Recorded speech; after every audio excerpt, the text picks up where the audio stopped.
My family refused to co-sign my student loans, but funded my cousin's trip to Europe, so I became a self-taught developer and hired him just to fire him, a 24-year-old guy. And I've always felt like the black sheep of my family.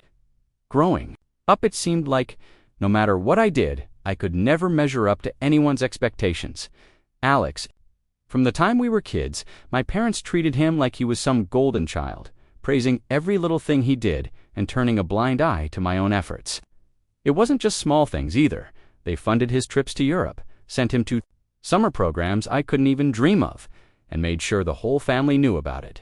Meanwhile, when I told them I wanted to go to college, to actually chase my dream, they refused to co-sign my student loans. "We can't help everyone," my dad said once, shrugging like it was nothing.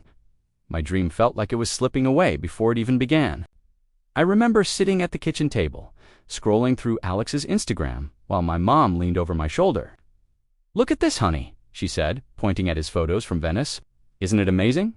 He's making the most of life, don't you think?" I forced a smile, said something generic like, "Yeah, that's great," but inside, it burned. I was proud of him, sure, but frustrated, jealous, and powerless all at once.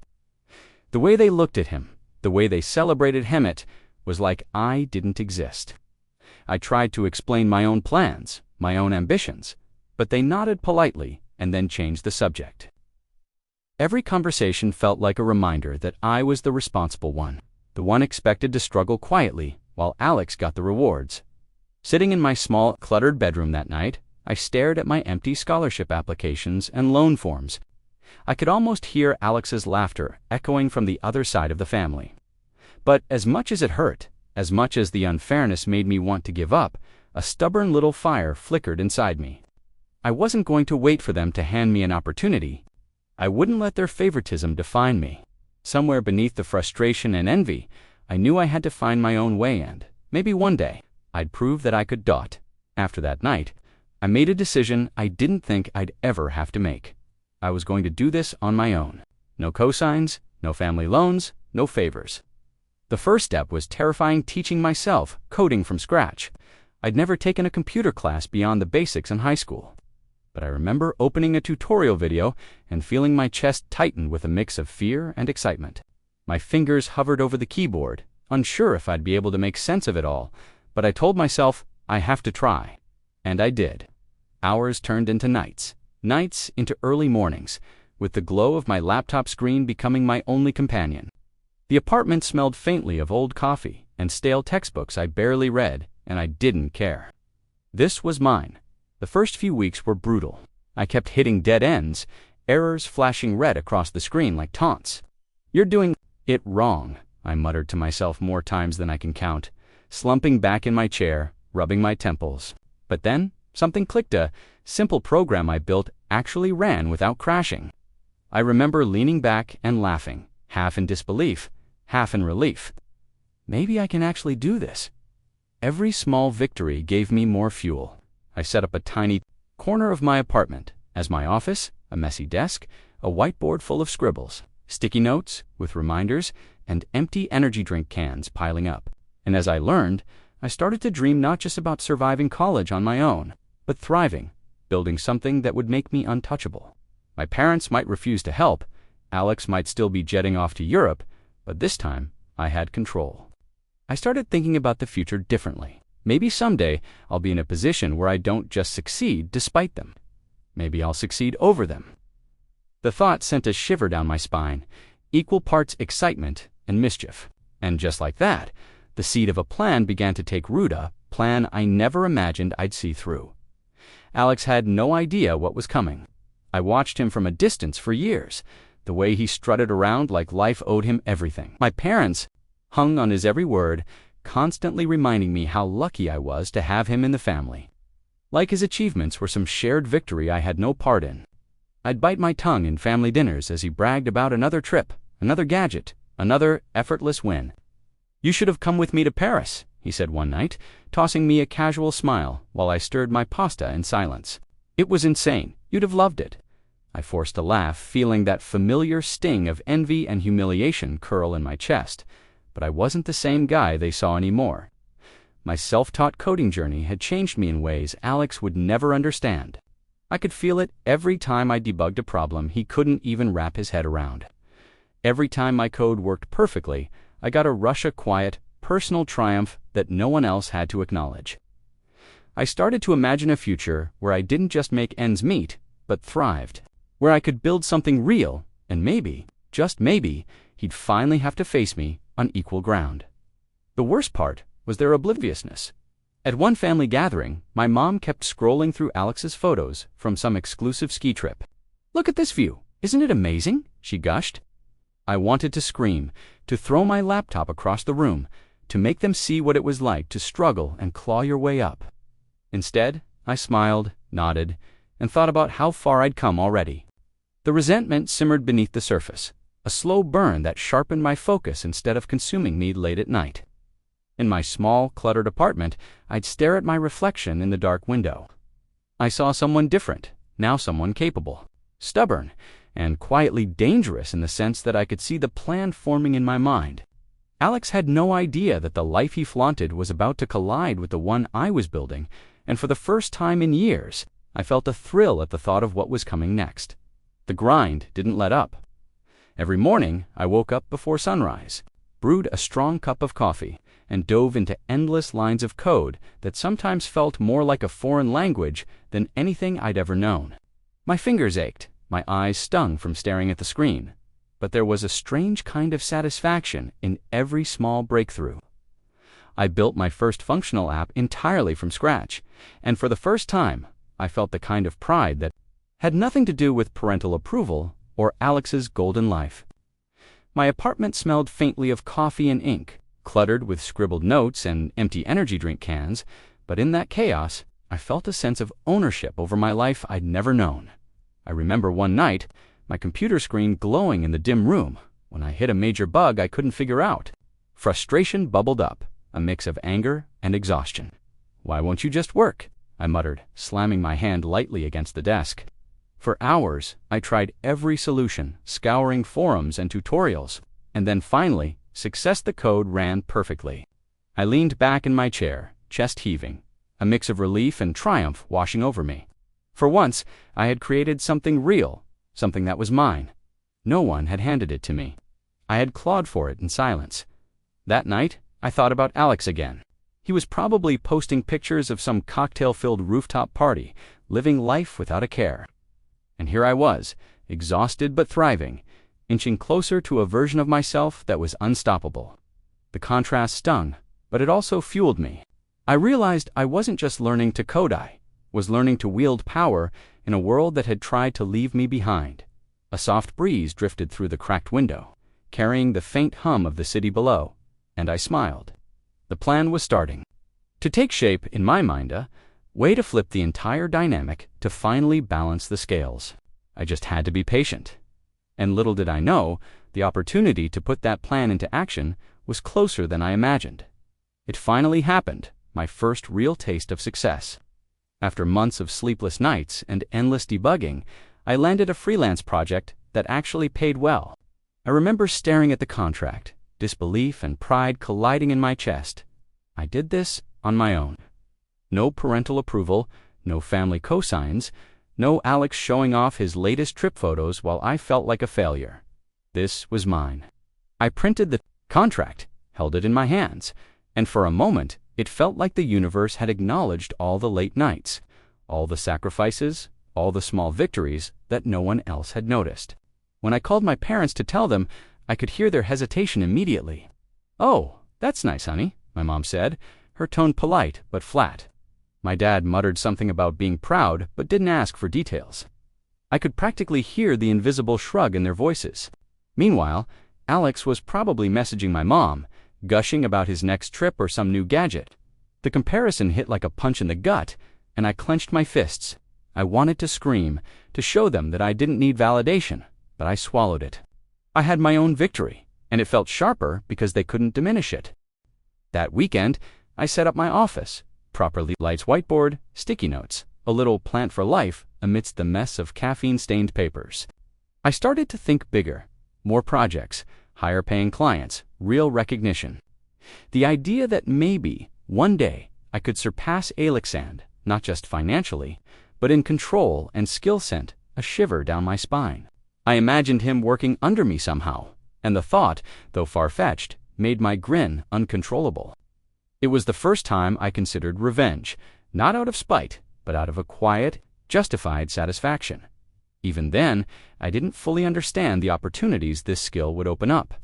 The thought of hiring Alex or seeing him struggle while I thrived was just a distant, tantalizing idea. But the seed had been planted, and I could feel, deep down, that the next chapter of this story was about to get personal.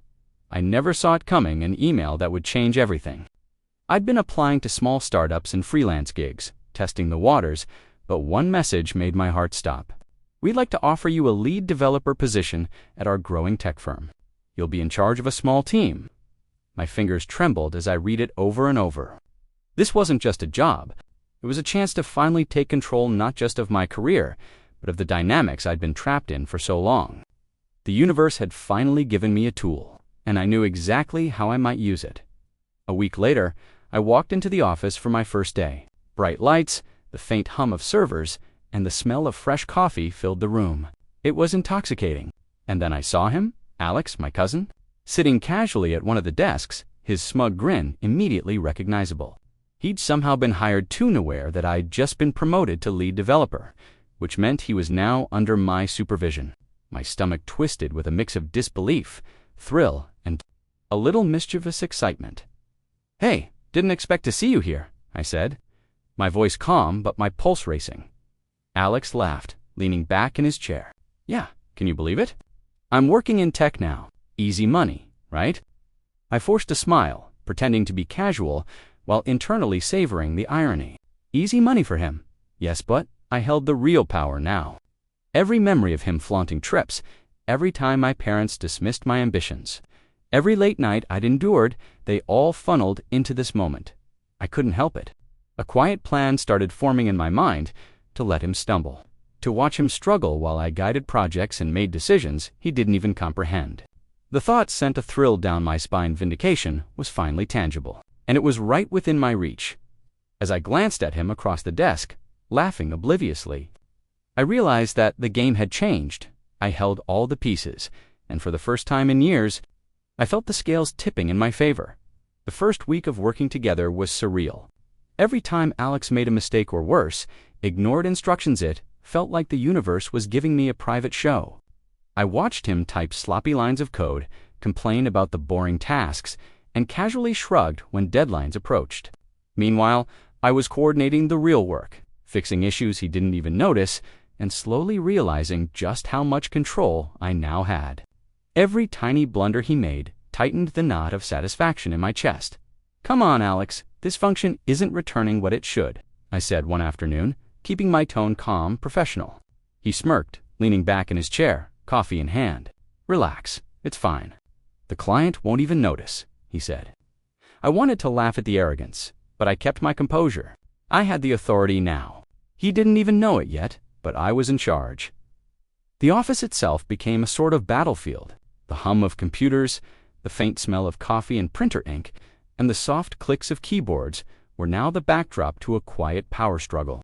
I could feel Alex's entitlement cracking, little by little, with each mistake, each pointed instruction, each project update I supervised. And the more he floundered, the more I realized just how satisfying it was to watch him struggle where I had once struggled. Irony was delicious. Even when other colleagues casually mentioned how lucky he seemed to have gotten the job, I just nodded and smiled. Lucky, maybe in their eyes, but I knew the truth. I could see the panic starting in his eyes when I gave feedback, the subtle frustration when I asked for revisions he didn't understand, the growing tension in his voice. I didn't have to yell or humiliate him. He was sinking into his own incompetence on his own. By the end of the week, I felt a rush of quiet vindication, a sense of power I'd never felt before. I had waited years for this, and finally, it was mine. And yet, deep down, I knew the real test, the moment when he would truly realize I was in control, was still coming. By the second week, Alex's facade was starting to crack. He'd always been confident, untouchable, like the world owed him everything. But now I could see the frustration simmering beneath his surface. Simple tasks he used to breeze through were suddenly taking hours, mistakes piling up like a ticking time bomb. "Why isn't this working?" he muttered one morning, slamming his hand against his desk. I just looked at him calmly, letting the silence do the work. I didn't need to say anything. He already felt the weight of his failures. The office became a minefield of tension. The hum of computers, the faint smell of brewed coffee, and the soft click of keyboards that used to be comforting now felt electric, charged with a silent war between us. Every time Alex glanced at me for approval, I could feel his confidence slipping. "I don't get why this isn't working," he said again, running a hand through his hair, voice tight. "I've done stuff like this 100 times. I leaned over, pointing at the code, voice neutral. "Not like this. Fix it, step by step." The simplicity of the instruction made him flush. He wasn't used to being guided or corrected by someone he considered inferior. Meanwhile, the rest of the team noticed. Whispers, raised eyebrows, and subtle smirks followed Alex around. He tried to mask it, but it was clear he was starting to feel out of his depth. And I had to admit, the sight was quietly satisfying.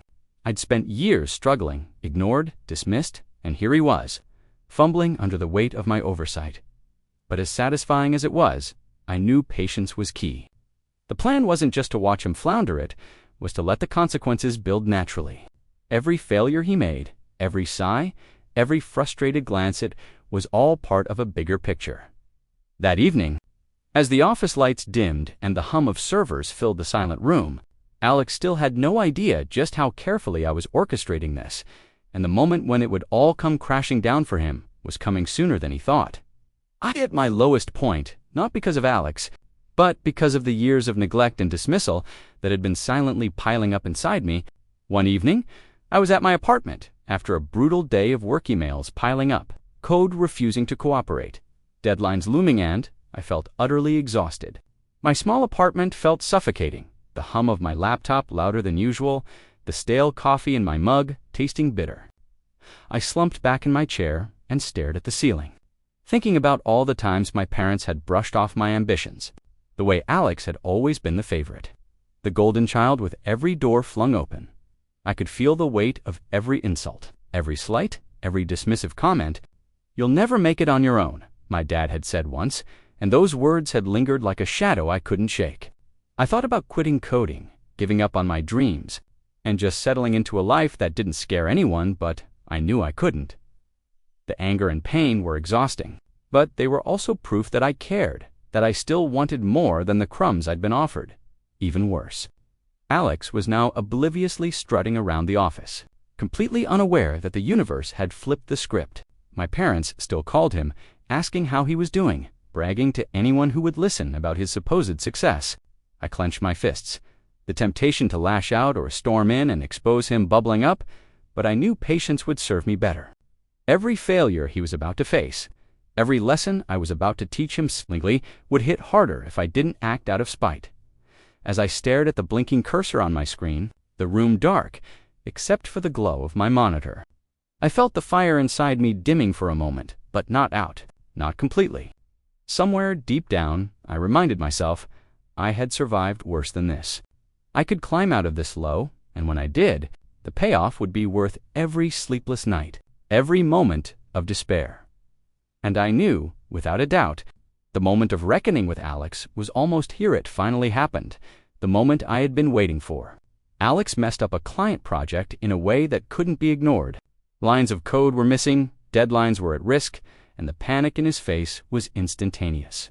He turned to me, eyes wide, and for the first time, the smug arrogance that had always defined him was gone. "I don't know what happened," he stammered, voice shaking. "I thought it was fine." I took a slow breath, walked over, and leaned against his desk. My voice was calm, even, but every word carried the weight of years of dismissal and favoritism. "Alex, this isn't about thinking it's fine. This is about responsibility. You've had every advantage, every easy path handed to you, and this is what it gets you. You've been coasting your whole life, and now it's catching up." The silence was electric. Around us, the faint hum of computers and clicking keyboards seemed louder, as if the office itself was holding its breath. Alex's face paled. "I didn't," he started, but I cut him off gently. "I'm not yelling. I'm just pointing out the truth. You're under my supervision now. You follow the steps. You fix the mistakes. You own your work. For the first time, I saw him falter completely. The arrogance that had once made him untouchable was gone.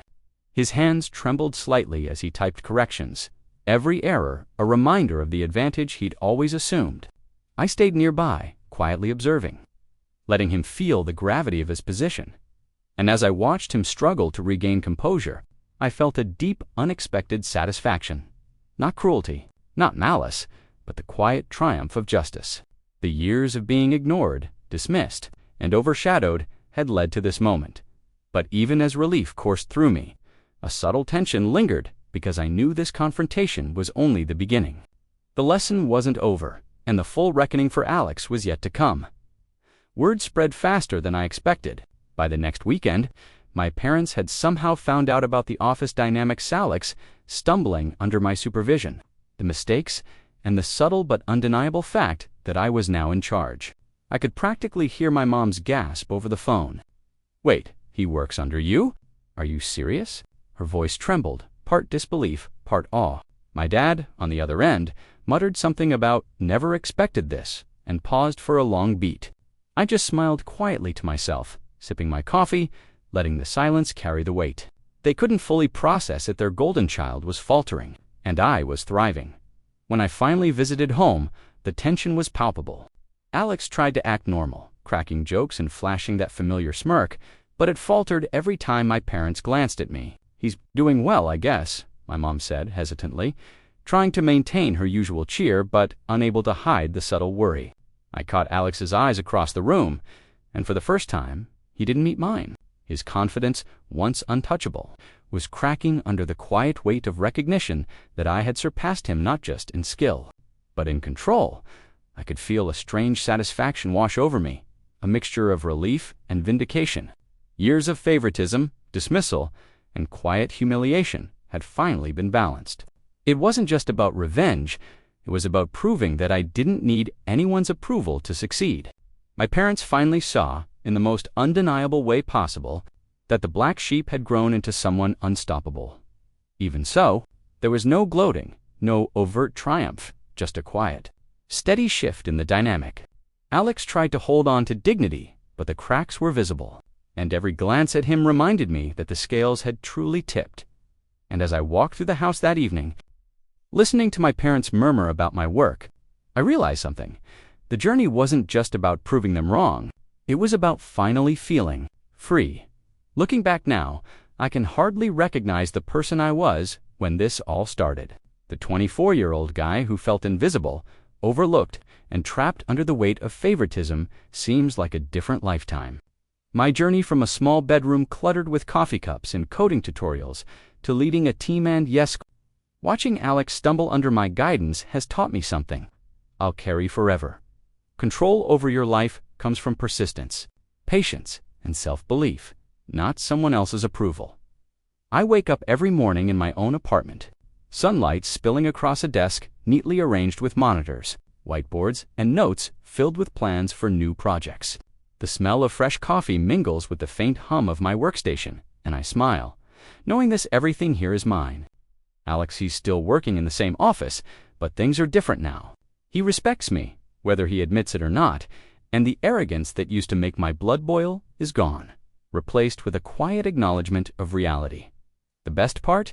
I don't need validation from anyone. My parents, my extended family, even Alex, they all see the results, and that's enough. But I've learned something far more important than revenge or proving a point. I've learned the value of autonomy, of carving your own path when the world seems stacked against you. Every line of code, every late night, every moment of frustration built the person I am today. And the sweetest irony, I did it all without anyone's help, without loans, without handouts, just me. Sometimes I think back to the dinner tables, the Instagram photos of Alex in Venice, and the dismissive words of my parents. It stings less now, replaced by a quiet satisfaction and an unshakable confidence. I've grown, I've triumphed, and I've taken what was mine all along, not by luck, but by grit, strategy, and patience. And as I sit here, watching the sun set over the city skyline, I realize something. I'm free, unstoppable, and finally, truly empowered.